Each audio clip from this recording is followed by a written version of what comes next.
আসসালামু আলাইকুম ওয়া রাহমাতুল্লাহি ওয়া বারাকাতুহু। হযরত মুহাম্মদ সাল্লাল্লাহু আলাইহি ওয়াসাল্লাম বলেন, জাহান্নামের অধিকাংশ অধিবাসী হবে নারী। কারণ জানতে চাইলে মহানবী সাল্লাল্লাহু আলাইহি ওয়াসাল্লাম বলেন, কারণ তারা স্বামীর প্রতি অকৃতজ্ঞ, অল্পতেই তার অনুগ্রহ ভুলে যায়।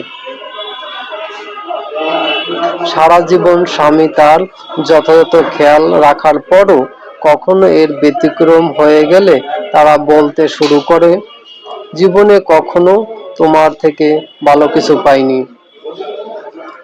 এই হাদিসটি রয়েছে সহিহ বুখারী হাদিস নাম্বার 29, সহিহ মুসলিম হাদিস নাম্বার 2109। আসসালামু আলাইকুম ওয়া রাহমাতুল্লাহি ওয়া বারাকাতুহু। আমাদের চ্যানেলের ভিডিওগুলো যদি আপনাদের ভালো লাগে তাহলে লাইক, কমেন্ট এন্ড শেয়ার করবেন।